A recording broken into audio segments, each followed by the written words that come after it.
Electronic voting machines के ऊपर senate के इजलास में भी तकरार हुई। अपोजिशन और हुकूमत आमने सामने हुई। अब उसूली मौक़िफ़ तो दोनों का हमें पता है कि क्या है इलेक्ट्रॉनिक वोटिंग मशीन्स पर। इलेक्शन कमीशन को भी इसमें शामिल कर लीजिए, जिनके हालिया इजलास में ये अहकामात दिए गए चीफ इलेक्शन कमिश्नर की जानिब से कि आरटीएस के जरिए अगले इलेक्शन की तैयारियां करें और जो हल्का बंदियां हैं मौजूदा उनको भी तैयार करें।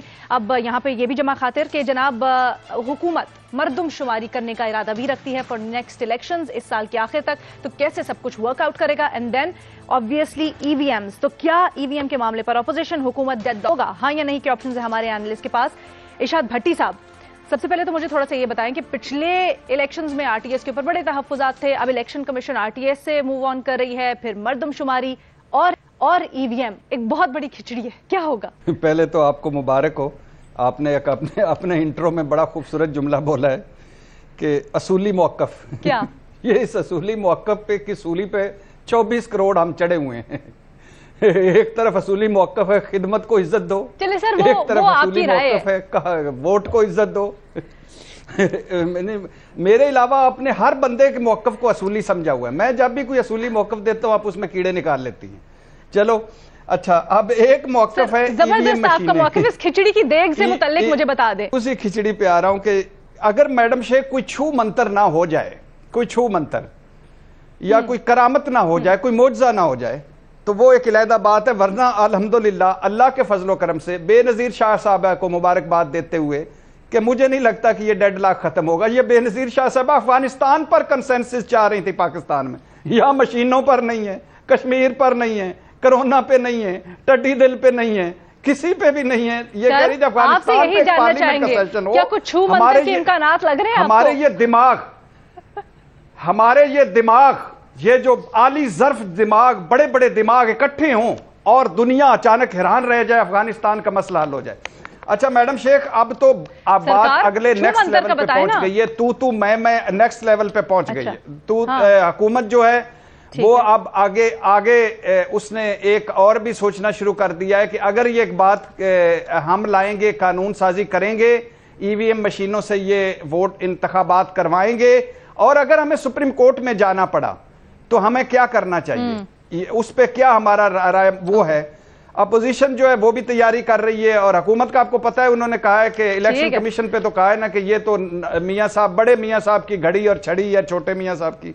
और अपोजिशन ने कहा, अपोजिशन माशाल्लाह वो कहती है पहले भी इंतखाबात में धांधली हुई और इसके साथ तो डिजिटल धांधली होगी। सर ठीक उन्होंने तो बात ही खत्म कर दी है कि पहले हाथों से धांधली थी, अब डिजिटल। में मुझे जवाब दीजिएगा, छू मंतर का आपने टॉपिक उठाया है, ये शोशा छेड़ा है, तो फिर बता दें आप जल्दी से क्या छू मंतर के कोई इम्कानात कुछ हो सकता है, बता दें। नहीं अभी मैं कह रहा हूं अभी कोई इम्कानात नहीं है, कोई इम्कानात नहीं है। बैकडोर सारी चीजें चल रही हैं लेकिन इम्कानात कोई नहीं है, क्योंकि आगे मैडम शेख ये सिर्फ आखिरी बात, ये ईवीएम मशीन नहीं है। इसके पीछे जिन्होंने मानना है फिर एक फरीक तो है, उनके केसेस हैं, वो केसेस हल हों तो वो हों। इसलिए दूसरी बात है इलेक्शन कमीशन की अल्हम्दुलिल्लाह उसने 37 नुकात मारे हैं मुंह पर और घर। ओके भट्टी साहब आपका पॉइंट आ गया। ओके ठीक है, मजहर अब्बास साहब। देखिए ईवीएम मशीन के साथ अगर एटीएम मशीन भी लगा दें तो मेरा ख्याल है कंसेंसस बन जाए। और असल चीज ईवीएम से क्या धांधली रुक जाएगी। ईवीएम टेक्नोलॉजी को हमेशा इनकरेज करना चाहिए और उसको सपोर्ट करना चाहिए, लेकिन इलेक्शन में धांधली ना आरटीएस से होती है ना ईवीएम लगा देंगे उससे भी धांधली नहीं होती। Election commission ballot polling station पे भी धांधली नहीं होती, धांधली कहीं और होती है। और चूंकि वजीर आजम ने कहा है कि मीडिया 3 साल में जितना आजाद है उतना आजाद नहीं है, मजहर भाई जहां धांधली होती है वहां भी एक मशीन लगा दें। हाँ वही मैं कह रहा हूँ कि वो लगा दें। देखिए आप उठा लें, जनरली उठा लें, आप इलेक्शन जितने भी उठा के देख लें। हमारे यहाँ जब जिन इलेक्शंस पे क्वेश्चन मार्क नहीं था, कम से कम के रिजल्ट सही हैं, ठीक है, वहां रिजल्ट का तस्लीम नहीं किए गए। जहां इलेक्शंस होते हैं पहले पार्टीज बनती हैं, टूट जाती हैं, ये सारी चीजें तो ईवीएम नहीं या आरटीएस नहीं कर सकता ना। आरटीएस आईजीआई नहीं बना सकता, ठीक है। ईवीएम सर ये बता जो है वो पीएमएलक्यू नहीं बना सकता। कोई ऐसी मशीन भी लगाएं कि जिसमें पीएमएलक्यू ना बने, जिसमें एमक्यूएम पाकिस्तान एमक्यूएम ना टूटे, जिसके अंदर सर मैंने इसलिए भट्टी साहब से पूछा ना कि छू मंतर का शोशा उन्होंने छोड़ा होगा नहीं होगा, क्या आसार लग रहे हैं? वो तो कह रहे हैं ना तो डेडलॉक खत्म होगा ना छू मंतर होगा, नहीं का ऑप्शन। आपका क्या ऑप्शन है? आप मजहर साहब का असूली मौकफ देखें, मैडम शेख मजहर साहब का असूली मौकफ देखें। एक तरफ एटीएम मशीनें लगवा रहे हैं, दूसरी तरफ कह रहे हैं कि ये काम ना हो, दूसरी तरफ कह रहे हैं पार्टियां ना टूटी, एक तरफ एटीएम मशीनें भी लगा रहे हैं। तो वो प्री पोल रिगिंग की बात कर रहे हैं ना भट्टी साहब? प्री पोल रिगिंग होती है, यहाँ पोस्ट पोल मैनेजमेंट होती है। ये इलेक्शन है पाकिस्तान का।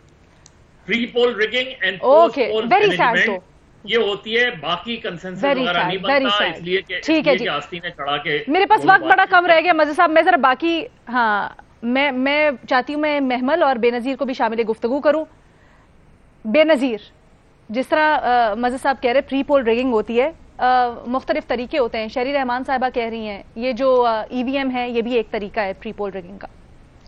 पहले तो भट्टी साहब ने भी बड़ी क्यूट आज बात की कि जहाँ पे धांधली होती है वहाँ पे भी मशीन लगा दें। ठीक है, भट्टी साहब की बात मान लेते हैं अगर वहाँ पे मशीन लग सकती है। दूसरी बात भट्टी साहब ने की, उन्होंने कहा कि कंसेंसस बन नहीं रहा, ये मशीन मुझे दे दे, मैं वहाँ खुद जाके लगा के वो मैं आपको बिल्कुल पूरा मुझे यकीन है आप जा सकते हैं वहाँ पे, हम नहीं जा सकते। अच्छा, दूसरी बात भट्टी साहब ने की कि कंसेंसस नहीं हो बन रहा, लेकिन उन्होंने आपको ये नहीं बताया, काबुल तो मैं भी नहीं जा सकता, उन्होंने आपको ये नहीं बताया कि कंसेंसस क्यों नहीं बन रहा। कंसेंसस इसलिए नहीं बन रहा क्योंकि हुकूमत कंसेंसस नहीं बनाना चाहती, क्योंकि हुकूमत का नैरेटिव ये है कि जो भी ईवीएम पे सवाल उठाता है या ईवीएम पे तनकीद करता है वो या तो करप्ट है या वो इस मुल्क में रिगिंग चाहते हैं। तो अब इस डेडलॉक को कैसे खत्म करना है? देखिए, अब एक पार्लियामेंट्री कमेटी, मुझे बात प्लीज भट्टी साहब मुझे बात करने देना, मुझे बात करते। देखिए, अभी एक पार्लियामेंट्री कमेटी बनी है लीना, उस पार्लियामेंट्री कमेटी में अगर 2-3 चीजें पे जिन चीजों पे गौर किया जाए तो शायद डेडलॉक खत्म हो सकता है। उनमें से एक चीज ये है कि आप कमेटी में बैठने से पहले TORs बनाएं, और TORs ये नहीं होने चाहिए कि इस कमेटी में सिर्फ ईवीएम पे बात होगी, आप पूरे इलेक्टोरल रिफॉर्म्स पे बात करें। जो आपको याद होगा जो हुकूमत इलेक्शन अमेंडमेंट एक्ट लाई है उसमें और बहुत सी चीजें हैं और कुछ बड़ी अच्छी सजेशंस हैं जिस पे बातचीत होनी चाहिए, जैसे खवातीन के वोटर्स के बारे में उसमें कुछ सजेशंस हैं, रिटर्निंग ऑफिसर के बारे में है, रिजल्ट कैसे आएंगे इसके बाद। इस पे दूसरी चीज जो इलेक्शन कमीशन जिसने इलेक्शन कराना है उनके जो कंसर्न्स है, उनके जो खदशात है, उन पे बात करना और उन पे गौर करना बहुत जरूरी है। इससे पहले कि आप बैठ के इलेक्टोरल रिफॉर्म्स पे बात करें, ये सारी चीजें देखना। और इस पूरे सिलसिले को शुरू करने से पहले जो वो वुज़रा जिन्होंने सवाल उठाए, जिन्होंने इल्जाम लगाए इलेक्शन कमीशन पे, उनके खिलाफ एक्शन लेना या उनसे ये पूछना बहुत जरूरी है कि आपके पास सबूत है या आपने सिर्फ एक आईनी अदारे को कमजोर करने की जरूरत है। लेकिन इजियर सेड देन डन। महमल, ईवीएम्स क्या शफाफ इलेक्शंस के लिए नागुज़ीर हैं? और जैसे कि बेनजीर ने तजवीज़ दी, पार्लिमानी कमेटी में अगर आप मामलात को सॉर्ट थ्रू करें, और बड़ी मुश्किल तजावीज़ हैं जो वो कह रही हैं करने के लिए, तो क्या आपको लगता है हो पाएगा, काबिल अमल है? देखिए रीना, जहां तक ईवीएम्स की बात है तो मेरा नहीं ख्याल कि इसके ऊपर जो डेडलॉक है अभी तक तो कोई नजर नहीं आ रहा कि इसके ऊपर खत्म होगा, क्योंकि ना सिर्फ ये कि ऑपोजिशन जमाते बल्कि इलेक्शन कमीशन जिन्होंने सब कुछ ये कराना है, इलेक्शन जिन्होंने कराने हैं, वो भी इस चीज के ऊपर राजी है और कंट्रोवर्शियल भी बहुत हो गया। और यहाँ पर जिस तरह मजहर साहब ने बताया, एक पूरी प्री पोल रिगिंग की एक हिस्ट्री है, फिर ऑन द डे क्या होता है, फिर जिस तरह RTS तो हमें याद है 2018 का, फिर ये है कि पोस्ट पोल मैनेजमेंट किस तरीके से होती है, तो बहुत ज्यादा एक ये है। लेकिन एक बात है, जिस तरह अभी भट्टी साहब ने शुरू में कहा कि बेनजीर ने ये बात की है कि अफगानिस्तान के ऊपर पार्लियामेंट्री सेशन नहीं हुआ, कंसेंसस नहीं बनी, तो ये किस तरह से, ये क्या इन चीजों पर नहीं बन सक रही तो इस पे कैसे बनी? देखिए, ये बात दुरुस्त नहीं है, बिल्कुल होनी चाहिए। पार्लियामेंट्री सेशन की इंपॉर्टेंस बहुत ज्यादा होती है, बिल्कुल इनको ऑपोजिशन को, हुकूमत को साथ बैठना चाहिए, ये इंपॉर्टेंट इश्यूज हैं, इनको डिस्कस करना चाहिए। जहां तक अफगानिस्तान फॉरेन पॉलिसी के लिए एक बहुत ज्यादा जरूरी है, हमारा नेबर है, बिल्कुल इससे बात होनी चाहिए। ईवीएम की बात देखिए महमद, मेरा आपसे एग्जैक्टली यही सवाल, मेरा आपसे एग्जैक्टली यही सवाल है कि हुकूमत अपने एक हाई हॉर्स के ऊपर बैठी है, वो अपना एक मौकिफ है, अब ऑपोजिशन अपना एक पॉलिटिकल नैरेटिव बनाती है, क्या यहां से बैक डाउन करना, क्या 2 कदम पीछे हटना आसान नहीं है, मुमकिन है क्या? आपको लगता है आपके ख्याल में? आसान हो ना हो, मुमकिन बिल्कुल हो सकता है। फ्यूचर इलेक्शंस की बात हो रही है तो आपको उसके लिए अपोजिशन और हुकूमत को दोनों को थोड़ा सा बैक डाउन करना पड़ेगा, और खास तौर पे हुकूमत को, क्योंकि पहली रिस्पॉन्सिबिलिटी होती है हुकूमत की। अगर हुकूमत ही आपके कानूनी इदारे को इस तरह कॉन्ट्रोवर्शियल करिए, अगर हुकूमत ही आपके अपोजिशन के ऊपर और उनके ईसीपी के साथ कोई गठजोड़ की बातें करी, ये गलत बात है। ये इस तरह की चीजें नहीं करनी चाहिए। हमारा पूरा एक मुस्तकबिल, सियासी और जमहूरी मुस्तकबिल इस पे डिपेंड करता है। तो मेरे ख्याल में ऑपोजिशन तो बात करने को तैयार होगी। ये जो आपकी लाइन है ना कि ऑपोजिशन बात करने को तैयार होगी, ये बड़ी अच्छी ऑब्जर्वेशन है, और मैं इसके ऊपर मजीद भी बात करना चाहती हूँ। मैं चाहती हूँ कि आने वाले हफ्ते में हम इस टॉपिक को तफसीली तौर पर डिस्कस करें और इसके ऊपर डिबेट करें कि ऑपोजिशन और हुकूमत इस चीज़ के ऊपर जहाँ जहाँ खड़े हैं, एग्जैक्टली डेडलॉक की वजह कहाँ से है, कहाँ से रहा है। लेकिन हमारे जो दो एनालिस्ट हैं, बेनज़ीर और महमल, वो कहती हैं जी हुकूमत की ज़्यादा जिम्मेदारी बनती है। हो सकता है बिल्कुल डेडलॉक खत्म, लेकिन हुकूमत को अपनी जिम्मेदारी निभानी होगी और इसी तरह से 2 कदम पीछे ऑपोजिशन को भी हटना होगा।